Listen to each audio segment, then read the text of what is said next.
नमस्कार। आज के पठन पाठन में मैं लेकर आया हूँ हिंदी व्याकरण मंथन की चर्चा संख्या 49।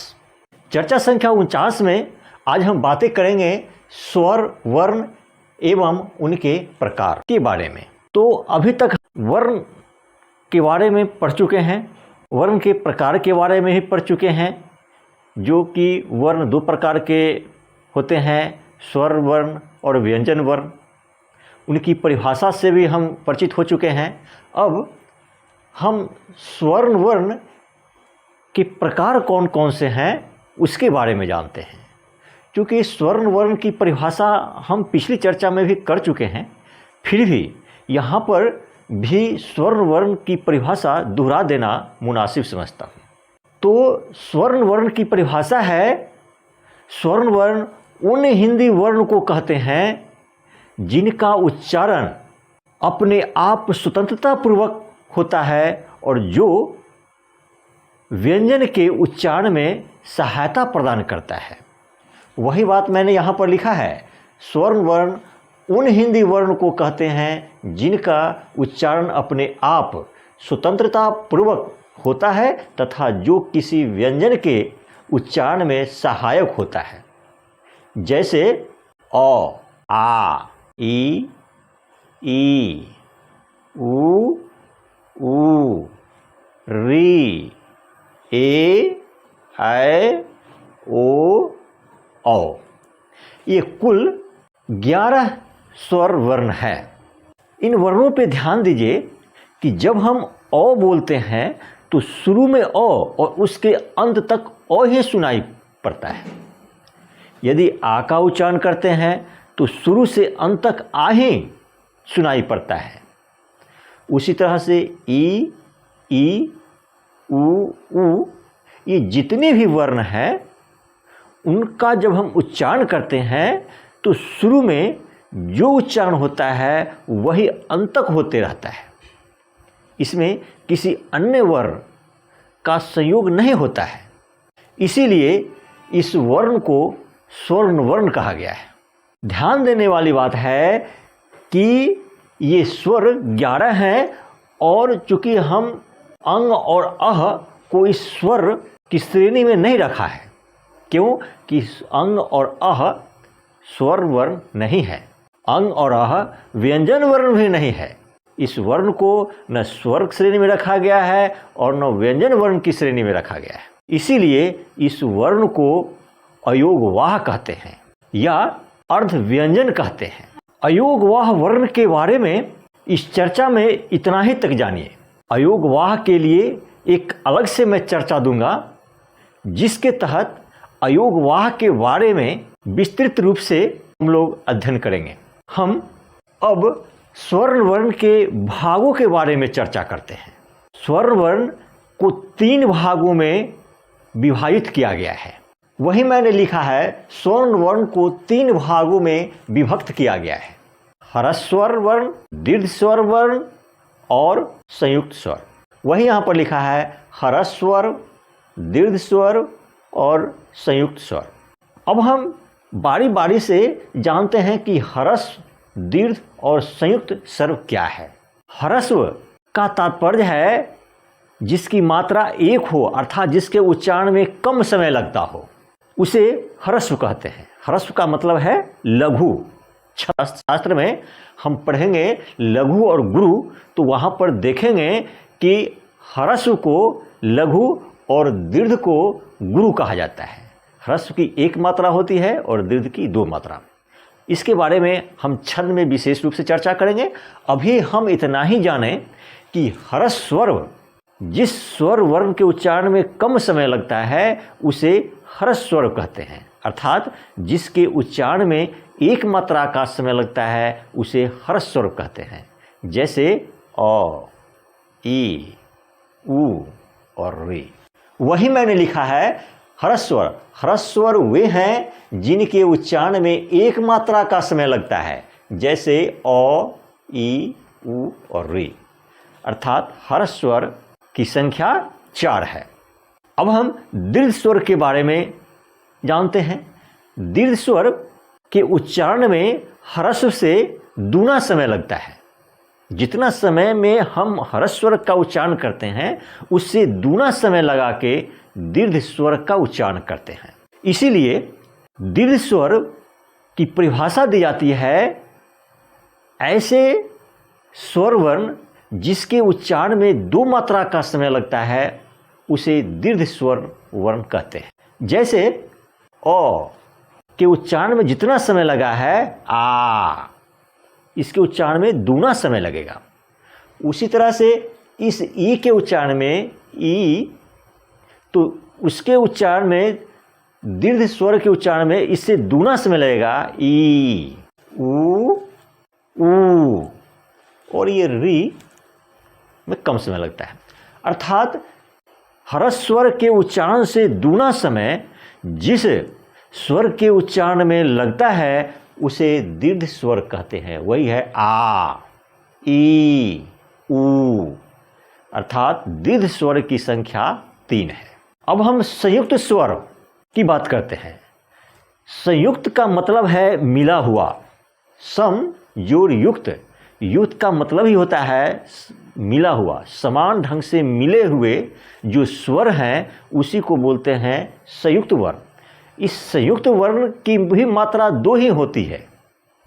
अर्थात ह्रस्व स्वर के उच्चारण में जितना समय लगता है उससे दूना समय संयुक्त स्वर के भी उच्चारण में लगता है। फर्क इतना है कि संयुक्त स्वर 2 स्वर के मेल से बनता है, इसीलिए ऐसे स्वर को संयुक्त स्वर कहा जाता है।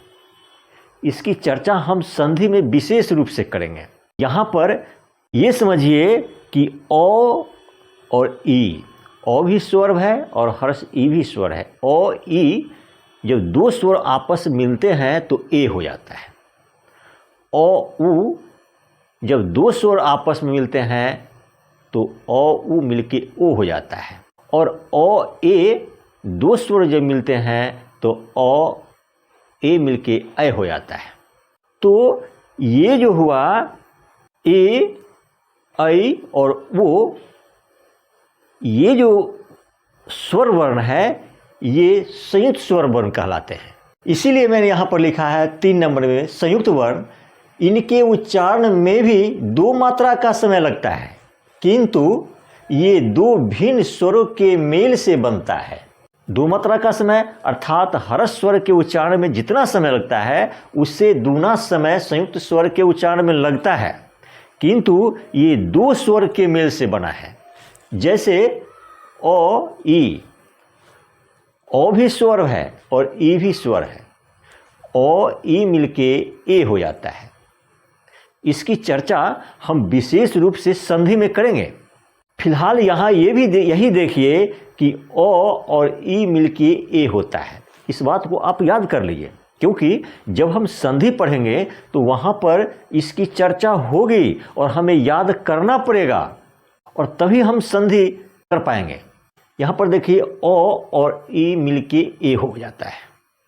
ओ भी स्वर है और ई भी स्वर है। ये दोनों स्वर जब मिलते हैं तो ए हो जाता है। उसी तरह से आ और ई भी मिलेगा तब भी ए ही होगा।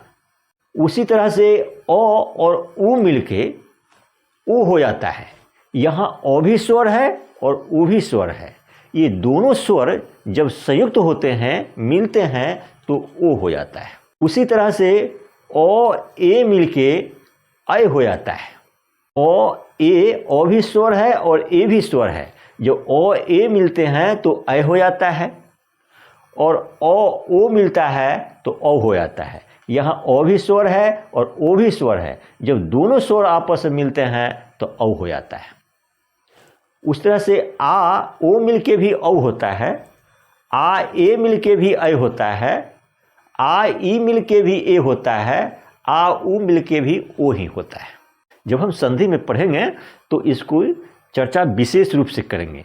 तो यहाँ हम ये देख रहे हैं कि ये 2 स्वर आपस में मिल करके तब एक स्वर ही बना है। ये व्यंजन नहीं है। ए, ऐ, ओ, औ, ये चारों जो है ये स्वर ही हैं, किंतु ये चारों संयुक्त स्वर कहलाते हैं। क्यों? कि ये 2 स्वर के मेल से तीसरा स्वर बना है, इसके भी इस ए का भी उच्चारण कीजिएगा तो ए, शुरू से अंत तक ए ही है, इसमें और कोई दूसरा वर्ण मिला हुआ नहीं है। ओ, शुरू से अंत तक ओ ही है, इसमें अन्य कोई वर्ण मिला हुआ नहीं है। आय, आय में भी शुरू से अंत तक ऐ ही है, कोई अन्य वर्ण नहीं है। और औ, शुरू से अंत तक औ ही औ है, कोई अन्य वर्ण नहीं है। इसीलिए ए, ऐ, ओ, औ संयुक्त वर्ण कहलाते हैं। और ये वर्ण 4 हैं जो 2 स्वर वर्ण के मेल से बना है। हमारे YouTube चैनल पठन पाठन हिंदी व्याकरण मंथन को लाइक करें, सब्सक्राइब करें एवं शेयर करें तथा नए वीडियोज के लिए बेल आइकन स्पर्श करें। मैंने जो भी कुछ कहा उसे तन मन से सुना है, उसे याद करना चाहा है, तो आप इन प्रश्नों का उत्तर दीजिए। यदि आप इन प्रश्नों का सही उत्तर दे पाते हैं तो मैं समझूंगा कि मैंने जो परिश्रम किया वह सार्थक रहा। और इस ढंग के ही प्रश्न किसी प्रतियोगिता परीक्षा में या आपके वर्गोत्तीर्ण परीक्षा में पूछे जाएंगे और उसमें आप अधिक से अधिक प्रश्नों का हल कर अधिक अंक प्राप्त कर सकेंगे। इसलिए चलिए इन प्रश्नों को देखिए और इन प्रश्नों का हल कीजिए। प्रश्न संख्या 1 है, स्वर वर्ण कितने प्रकार के होते हैं? उदाहरण के साथ परिभाषा लिखें। इस वीडियो में मैंने जो भी कुछ बताया है लगभग सारे तत्व इस प्रश्न में आ जाता है। दूसरा प्रश्न है, जो सही है उसमें सही का निशान लगाए। मैं यहाँ पर सही का निशान नहीं दे पाया हूँ क्योंकि मेरा कंप्यूटर काम नहीं कर रहा है। आप जो सही होगा उसमें 9 का चिन्ह लगा दीजिएगा। प्रश्न 2 का पहला प्रश्न है, स्वर्ण वर्ण की संख्या 9 या 10 या 11 या 12 है। इसमें जो सही है उसमें 9 का चिन्ह लगाइए। प्रश्न संख्या 2 का दूसरा प्रश्न है, दीर्घ स्वर की संख्या 3 या 4 या 5 या 6 है। जो इसमें सही है उसमें 9 का चिन्ह लगाइए। प्रश्न संख्या 3 है, ह्रस्व स्वर की संख्या 3, 4, 5 या 6 है। जो सही है उसमें 9 का चिन्ह लगाइए। प्रश्न संख्या 4 है, संयुक्त स्वर की संख्या 3 या 4 या 5 या 6 है। जो सही है उसमें 9 का चिन्ह लगाइए। प्रश्न संख्या 5 है, ओ, ई बराबर ऐ या ए या ओ या औ होता है। जो इसमें सही है उसमें 9 का चिन्ह लगाइए। प्रश्न संख्या 6 में है, ओ जोड़ उ बराबर ऐ या ए या ओ या औ होता है। क्या होता है? इसमें एक सही है, उसमें 9 का चिन्ह लगाइए।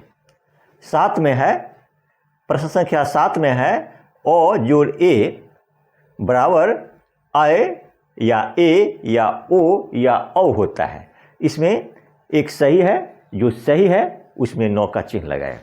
प्रश्न संख्या 8 है, ओ जोड़ ओ बराबर ऐ या ए या ओ या औ होता है। इसमें कौन सही है उसमें 9 का चिन्ह लगाएं।